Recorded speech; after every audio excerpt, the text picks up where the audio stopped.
what's popping? Your boy AbiolaVJ is in the building, born to exploit your right to be entertained. And this is the first edition of my personal podcast. Yes, I know I'm guilty, yes, because I started a number of podcasts in the past. I never really got into the groove of doing it on a regular basis. But every time I try to start, I do start. Okay, that's a lie. There are so many times when I pick up the mic or think about it and come up with a fantastic topic, and then all of a sudden I don't come through with it. Like, what is going on? The problem of procrastination. Now, we talk about so many elements being against the youth in Nigeria, but there's nothing as bad as procrastination, which is by ourselves, for ourselves. We have to rid ourselves of that demon, and it's something that has really been a stumbling block for me when it comes to podcasting. And I always think about it. I always tell myself that, okay, maybe if it was in a different scenario, let me say the word right now. Fuck another scenario. This is the right time to do it. There's no better time to do something than right now. And I'm happy anyways that I'm here right now. I'm speaking into the microphone. I'm sitting in front of this beautiful microphone that looks like my DIC whatever. And I'm trying to bring out a new podcast, produce a new podcast. Now, I don't have a name for it, even though by the time you guys are listening to this, it might have a title. But right now I'm fresh, and I've come to the microphone with no idea in my head, and like a real freestyling to make you people understand that I do have that creative mind. I can come up with anything I want to create at the tip of the tongue to the top of my lip. Pum, pum, pum. Which is a lie. Nobody is that good. Although ideas do flow. I have to tell you, ideas flow. But right now, yeah. And sports is just like the thing in my head right now, because, as an Arsenal fan, I had high hopes for the 2020-2021 season. Yeah. And we've played 6 matches now. We've lost 3. I think it's 6 or 5. We've lost 3 matches, which is not good by any standard. It's terrible, actually. And happening in 2020, which has not been a great year. It's just, you're an Arsenal fan that is a Nigerian. Arsenal have achieved what? We signed party after party. Yeah, party after party. And that was a good time. It's a good time to be an Arsenal fan. And we won the FA Cup in 2020, even though Aubameyang dropped it. And then we won the Community Shield that every Liverpool fan will say is not a true trophy because they lost. But then, that is not true growth. Anybody can win the FA Cup. And the Community Shield is just one match. What we need to see is evidence that there's a progression, that there's growth. And if you look at the whole 2020, I don't think there's been so much growth for a lot of people. Yeah, everybody's like, yeah, during the lockdown, I could chill at home and I could reflect. And if you didn't chill at home and reflect, then I don't know what you're doing with your time. Some of us had to come to work during the lockdown, ladies and gentlemen. But the honest truth is that how many people really look at 2020 as a year where they got to improve themselves? How many people can look back at January to what month are we in right now and say, okay, 2020 was a fantastic year. 2020 is the year I learned how to do this, and I am so making money off that. How many of us, growing up in this circumstance, in this country, in Nigeria, I'm in Lagos, Nigeria. Growing up in Lagos, Nigeria is not like the easiest thing to do. And then having to face all these obstacles, all these problems. Like, okay, 2020 started at the back of the fantastic note. Daddy December. Fantastic events back to back. And let me quickly say something about that. Because, when the events were coming back to back, I was thinking out loud. I was like, oh, man, how are we going to prepare for the next December? Because it was like every single day there were events. There was a day that we had 5 events to go to in one day. Oh, my days. And that happened. And, January started. New Year. Happy New Year.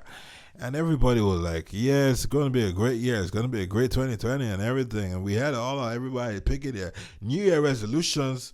And there are some, I am into entertainment, so there's some entertainment issues here and there. But then February, we started hearing about a virus that had been killing people in China. and was progressing out of China, and we're all praying, oh my, I hope that stuff does not come to Nigeria. And normally we hear about things like this. They don't come to Nigeria. They stay in the Middle East or in Asia or the Asia Middle East, whatever you want to call it. And no disrespect to anybody from Chinese origin that might be listening to this podcast. So that happened, and then by March, yo fam, it was real. And then everybody was praying, close the border. But Mr. 19, his daughter, was in Obodo, so they couldn't close the border so quickly because they wanted her to come back home. Okay. I don't know if that's true, but it seemed like that was the truth. Okay, I'm quoting right now on Mockery right now. That's what he said. Well, but honestly, I just feel the border wasn't closed early enough. And then we started hearing cases of one person in Nigeria, another person in Nigeria. People were traveling. Like, I went to the airport in March. I think it was in March anyways, when Rio Ferdinand came to Nigeria. And I was seeing people, obviously from that region, the Asian region. I saw them at the airport and I saw them come to Nigeria, and I'm like, okay, so everybody's still being allowed to enter Nigeria. There was no special, let's make sure this thing does not enter Nigeria. Like, we're not even taking it so seriously, and it was killing people. It was really killing people in Europe. It was killing people here and there in England, and we started hearing just about people bringing it, people coming from the UK especially bringing it to Nigeria, and we just didn't take enough measures to prevent it coming to Nigeria. And then all of a sudden, we have to go on COVID-19 lockdown. So many protocols.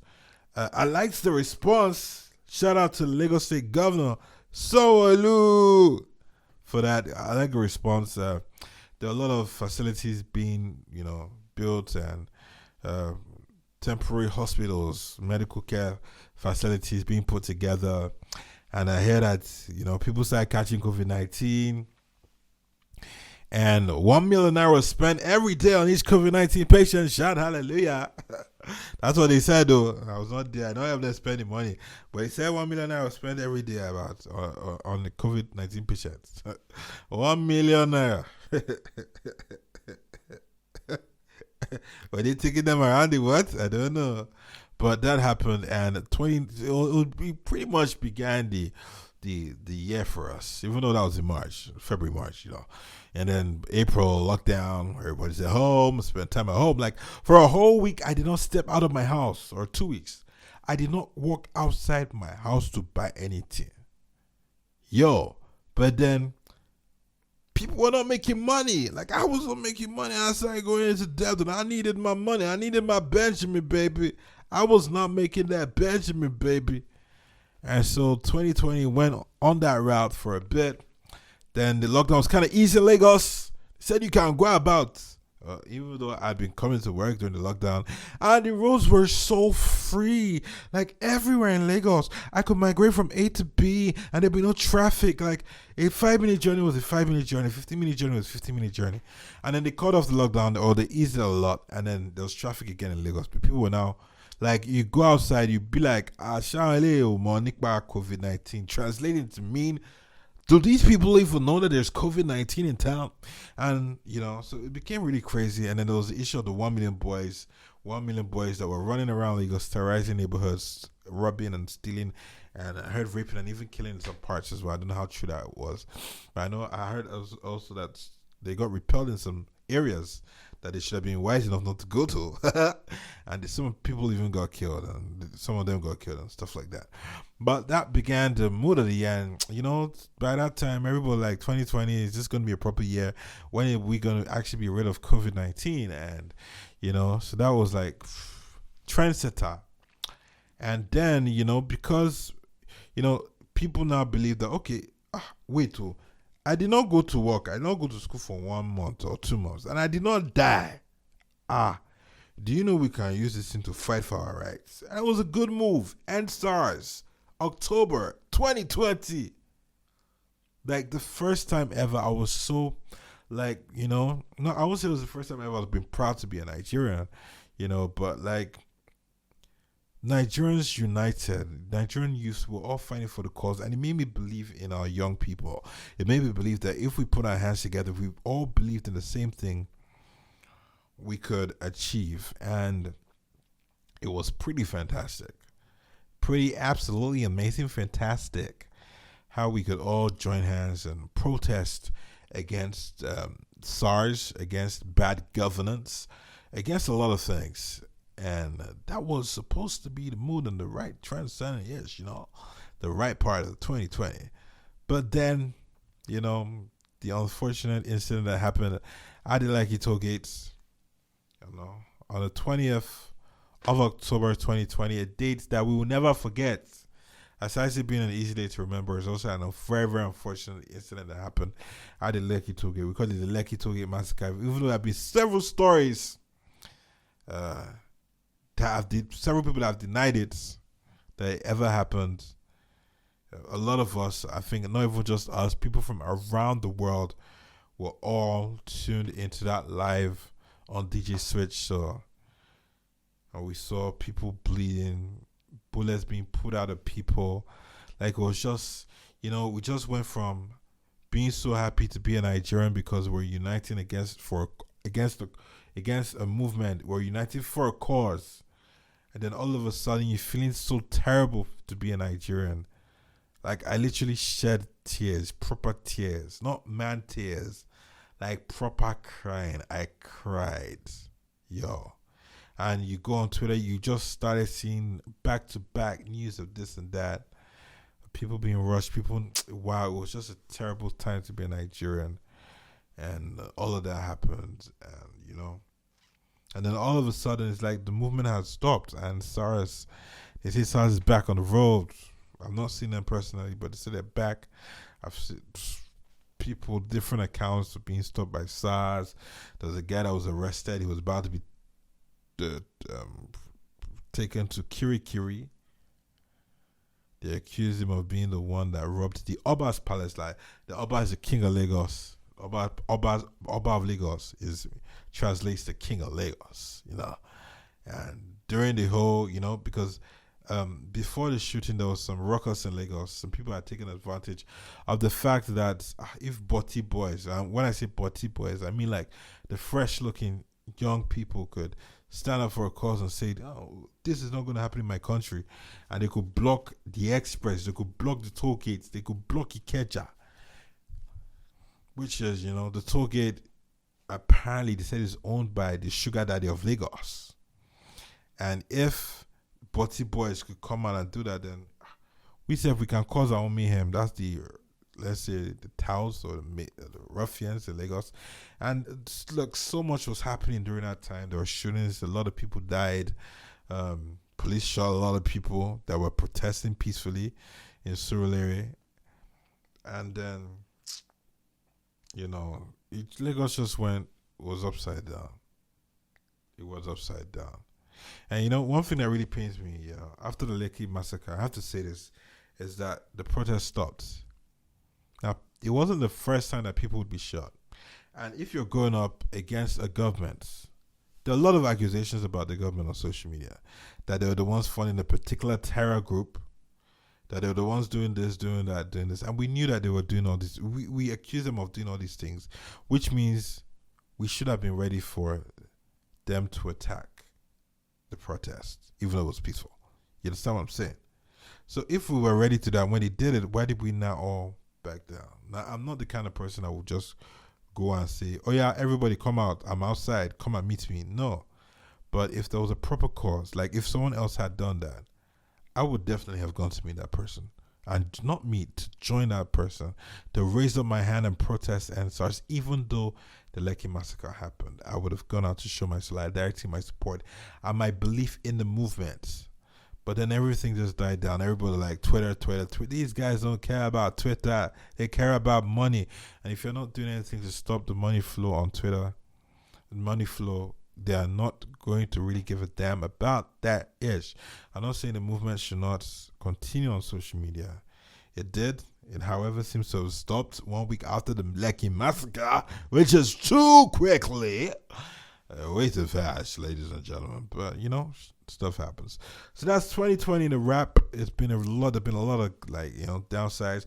A lot of people are looking at this year and like, what kind of year is this one, Seth? What kind of year is this? Basketballs. And my mom always used to say that, leap years are really never seem to be super years. They seem to be bad years and all. And going by that, if you look at 2020, it's been a terrible, absolutely terrible year that all of us are probably wishing that, could just like finish sharp and let us go to 2021. But even that, we've learned a lot of lessons, hopefully, and it has built the strength within us. It has let us recognize the fact that we're powerful people, every single one of us, and we deserve to have a voice. We deserve to be able to speak out. We deserve to be able to voice our opinion, let people understand how we feel the world should be, how we feel everything should be run. And that's the truth about it, y'all. So that's where I wrap up this podcast. Yes, so your boy AbiolaVJ, 100% on point. And now we run it. Born to explore, right to be entertained. Talking about 2020 and how it's been downside. And we just pray 2021. I beg you, before the 2021, I beg, give us vaccine for this COVID-19. And then, 2020, 2021, 2022, I am ready to protest. I know the Lagos state government, I think even the federal government as well, I have to go check, has banned gatherings, Gatherings, obviously protests, yeah, but they call it gatherings. But if I see one brother say he's going to go protest, end SARS, he's going to go protest against bad governance, believe me, I am on my 2 feet and I am joining him, because this has to stop. And there's something that, what's his name? Whoa, Barack Obama. What's his name? Barack Obama. There's something that Barack Obama said about, us putting as much effort as we can into something to effect change, because we only passed this path once. This position that we're in, the world is watching. People are still protesting around the world, and we have stopped because we're afraid for our lives. They can kill us. By the end of the day, how many people soldier won't kill? Your boy AbiolaVJ, I'm up and out of here. And this with end SARS, end SWATs, end police brutality in Nigeria. Let's move forward, and God bless you for listening to this podcast. Cheers.